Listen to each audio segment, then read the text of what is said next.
Several years ago, I got married, and with my husband came my sister-in-law, Sophia. I hoped we could get along well, but it felt like I was the only one who wanted that. Sophia didn't seem interested in getting closer to me. Instead, she often acted like she was better than me and only cared about my money. One day, Sophia's true feelings came out during a phone call. She said coldly, "If you're looking for your bank book, forget it. I have it." "Why are you surprised? Isn't your money basically mine too? So even if I spend it all, it shouldn't be a problem." I was frustrated and replied, "My money is mine. It's not yours." She just laughed and said, "Do you really believe that? That's funny." Since that incident, I believed that making peace with Sophia was impossible, and I started thinking of ways to get back at her. When I was ready to put my plan into action, my sister-in-law smugly said, "Once you marry into our family, isn't it natural to think everything you have now belongs to the family?" I was shocked and could only mumble, "That's not true." Actually, I had already bought a new car using the money from the bank account. Instead of withdrawing a large amount at once, which would raise suspicions, I carefully withdrew $3,000 multiple times using an ATM. There was no money left in the account, so Sophia could forget about it. Sophia laughed loudly, clearly feeling victorious. Seeing her in such a good mood, I decided to strike back. "Then I'll give up on the bank book and the money inside it, as you say." "What are you talking about?" she asked, confused. "You told me earlier to forget about the bank book and the money, right?" "Yes, I did. But you're the one who needs to let go. Can you guess why?"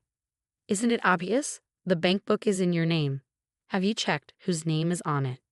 "Of course it was kept on a shelf in your house, so it must be in your name," Sophia said, sounding irritated. But I didn't back down. Her slip of the tongue was a big advantage for me now. "Sister-in-law, it seems you misunderstood something." Then I started to explain everything slowly and carefully to Sophia. "My name is Emma. Let me take you back to when I married my husband, Lucas. His family runs a metal processing business. His dad is the boss, and his mom handles office work. Lucas works hard as an employee there. It's a pretty big company with many talented people, including Lucas.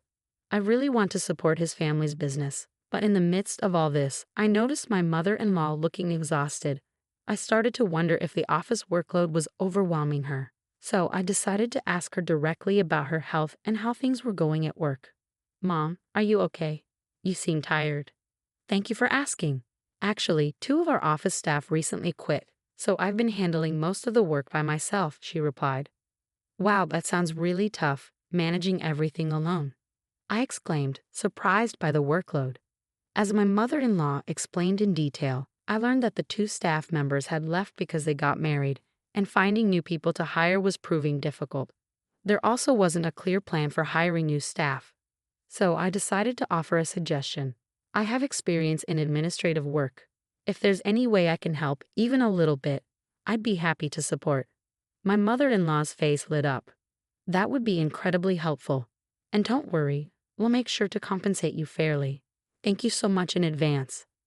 After that conversation, I started playing a more active role in my father-in-law's company. My experience in administration came in handy, and my father-in-law was grateful for my help.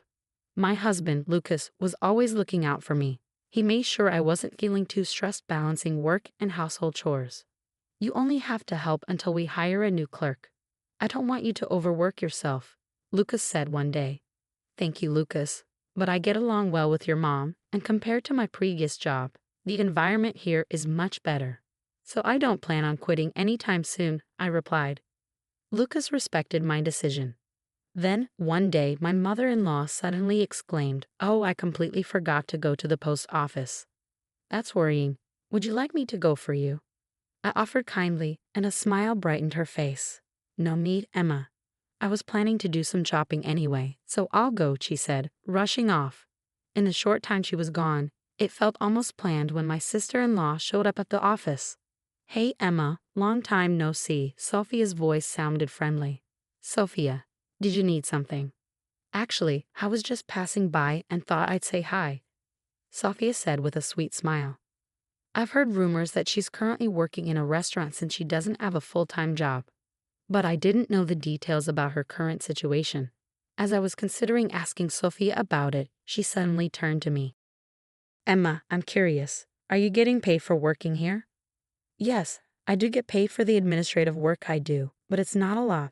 I initially wanted to help out without any payment, considering my role in the family.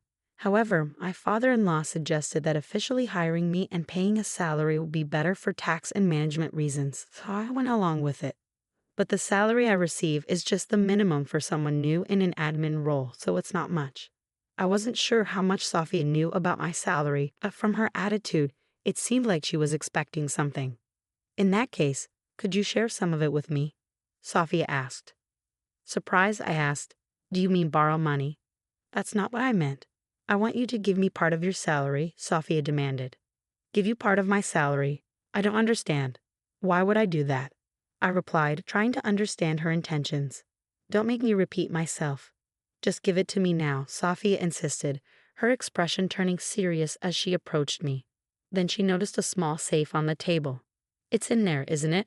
She asked, reaching for the safe. Panicked, I blurted out, wait, that contains important funds for the company. Company funds?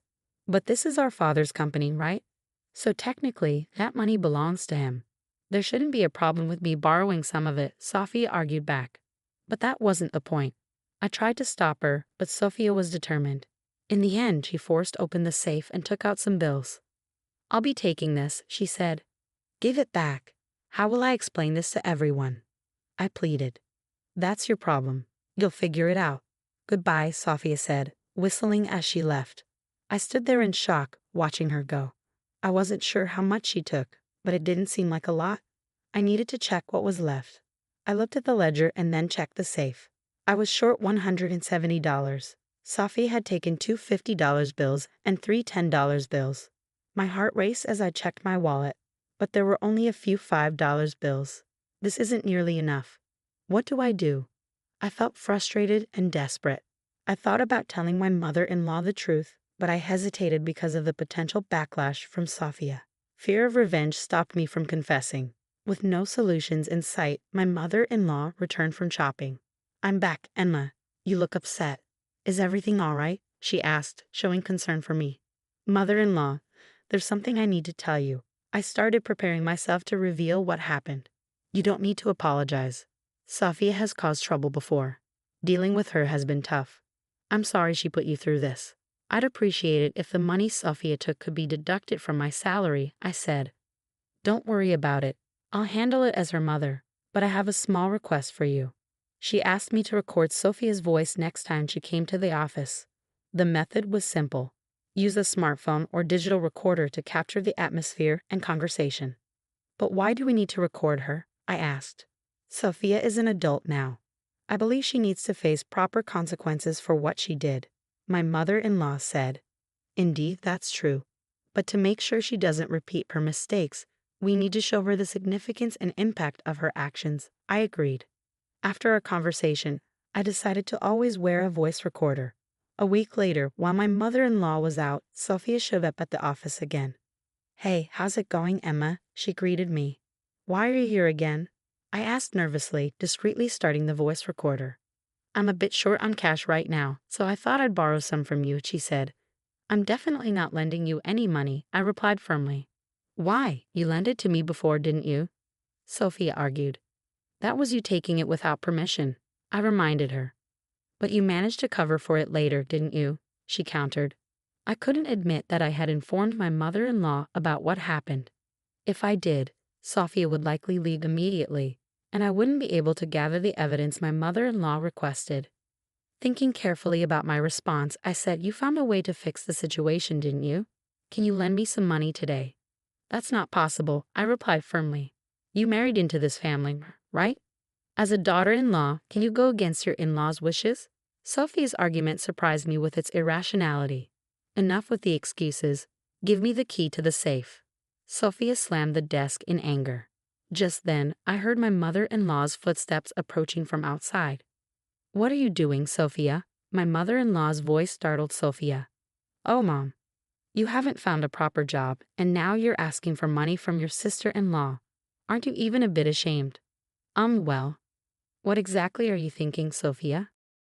Quit bothering me. I may not have a full-time job, but I'm working part-time and managing just fine. At your age, still relying on part-time work? Aren't you embarrassed? Your friends have careers, families, and you're still. It's my life, and I'll live it how I want. And I have a great partner. Sophia interrupted, clearly agitated, before storming out of the room. After she left, I felt relieved. Mother-in-law, I appreciate your understanding, I said sincerely. Don't worry. Now that Sophia knows, she must be feeling some regret. My mother-in-law reassured me with a smile. But despite her reassurance, I still felt anxious. I was worried that Sophia might return with more demands. One day, when I visited my mother-in-law's house, she showed me a piece of paper. I got an invitation to Sophia's wedding recently, she said. It was indeed a wedding invitation. The groom's name was Leo. I didn't recognize the name, but my mother-in-law seemed to know him and looked somewhat worried. Leo is actually the son of the factory manager, she explained. Huh, he's the factory manager's son. That's unexpected, I said. The factory manager was someone my father-in-law had worked closely with and highly respected. Is the factory manager discussing anything specific about his son's marriage? I asked. Well, it turns out the factory manager had no idea about the marriage and was genuinely surprised when we told him, my mother-in-law explained. I see. Well, since it's already happened, I suppose we should accept it with a congratulatory spirit. There's no point in opposing it now, my mother-in-law said, her expression already accepting the situation. After the wedding, my sister-in-law probably told my mother-in-law, see, I did find a proper groom. Congratulations, Sophia, my mother-in-law said with a smile. Are you relieved now? More importantly, what are your plans for your new life together? What's your plan for the future? When my mother-in-law asked this with a serious expression, my sister-in-law seemed to be at a loss for words. Have you decided on a new place to live yet? My mother-in-law asked. That's something we'll think about in the future, Sophia replied vaguely. I thought as much. For now, you should start by living in our apartment. We're planning to move to a new place, so you can have this house. Consider it our final support for you. If you need to, find part-time jobs and support yourself. My mother-in-law said. All right, I understand, Sophia replied, looking displeased. I was surprised by her attitude. She should have been grateful for the house she received. Most of all, I felt sorry for my mother-in-law, who seemed pained and hurt. My husband, Lucas, seemed to feel the same way and quickly suggested something to my mother-in-law. If that's the case, why don't you come live with us? Lucas asked. It's okay. I've already discussed and decided on our new residence with your father, my mother-in-law replied. Are you sure that's fine? Well, just until we move into the new house, can we leave some of our belongings at your place? Lucas asked. Of course that's fine, my mother-in-law replied, which made me feel relieved. I thought once my sister-in-law got married, everything would be calm. But problems started soon after she moved into her new home. The day after they moved in, my mother-in-law called us early in the morning while we were getting ready for work. Why are you calling so early, Mom? Is everything okay? Emma, I hate to bother you, but I need to ask something. Is Sophia with you? My parents-in-law plan to take a short break from their house and stay in a hotel for a few days. During this time, my sister-in-law and her husband were supposed to move into their house. Some of the furniture and stuff from there were temporarily stored in our house. My mother-in-law was worried about how things were going for her daughter, so she decided to visit their house that morning to check. But when she got there, she couldn't find any sign of her daughter or her husband. Since they helped move some stuff from our house to yours yesterday, I thought they might be staying with you. No, they came back home. Then where could they be? Maybe they went on their honeymoon. That's possible. If you find out anything, please tell me. After that, she hung up. Later, I told my husband what happened, but he didn't know anything either. I didn't think I needed to do anything else. So I decided to wait quietly for my sister-in-law to contact us. But as days passed, not hearing from her became worrying. My mother-in-law started thinking about reporting her as missing to the police. While we were discussing this in the living room, she suddenly said, I'll go get the bank book for a moment. Why? I want to withdraw some money just in case. If we have to search for them, there might be expenses, she said, sounding worried. I understood her thinking ahead and stayed quiet in the room. Suddenly, I heard her shocked voice from the next room. What? I can't find the bank book. My husband Lucas and I rushed to the adjacent room. Inside, my mother-in-law looked flustered in front of a shelf. "Did you keep your bank book here?" I asked, and she nodded rapidly, confused. "Isn't this the shelf we moved last time?" I remembered that we moved things from her house in 2 stages. First, the day after my sister-in-law's wedding, and then just a few days later, before she disappeared. The shelf in question was from the first move, but neither my husband nor I remembered touching it. Neither of us touched or checked that shelf. "But are you sure you left it here?" My husband's doubt annoyed her, and they started arguing. I stood there confused, watching them, when suddenly my phone rang. The unexpected call in this tense situation startled me. Reluctantly answering the phone, I asked, "What's wrong? You sound upset." It was my sister-in-law. Hearing her voice surprised me. Raising a hand to interrupt the argument, I said, "Sis, is that really you?" Both Lucas and my mother-in-law stopped arguing, turning to me with surprise. Turning back to the phone, I asked again, "It is you, right?" My sister-in-law's answer was short and annoyed. "Who else would it be? Where are you? We've been really worried about you." But my sister-in-law brushed off the question, saying, "It doesn't matter where I am. I have something to ask." From our conversation, it seemed she took the bank book and used the money to buy a car. That money belonged to me, she even said outright. Angry at her selfish comments, I told her everything that had happened. "Mom's bank book is missing, and it's causing a lot of trouble." "What? Mom's bank book is missing?" Sophia sounded genuinely surprised. "Whose name is on the bank book you have? Is it under my name?" Just a moment." I could hear her rummaging through things on the other end. She probably mistook my bank book for my mother-in-law's. But my mother-in-law hadn't spent much recently and hadn't realized it was missing. It had been over a week since Sophia took the bank book, so the money inside was probably already spent. After a while, a flustered voice said, "Wait, is this Mom's bank book?" "I knew it," I said quietly. Suddenly, my phone was snatched from my hand. My mother-in-law looked angry as she held my phone firmly. "Sophia, I've heard everything." "What? Mom, why?" "I was worried about you. Then I got a call from you. But how did you hear my conversation?" "Because Emma had her phone on speaker. I had put the phone on speaker so my husband and mother-in-law could hear what Sophia was saying. They heard everything, including that she used my bank book to buy a car."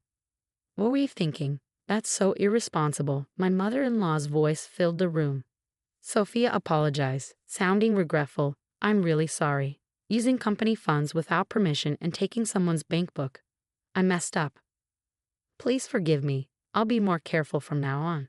"It's too late for that. Come home now and explain." "Yes, I understand." Sophia's shocked voice was interrupted by a loud thud from the background.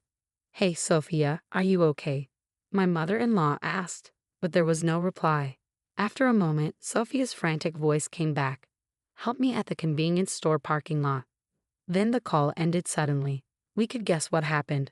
Sophia might have hit the gas instead of the brake and driven the car into the store while on the call.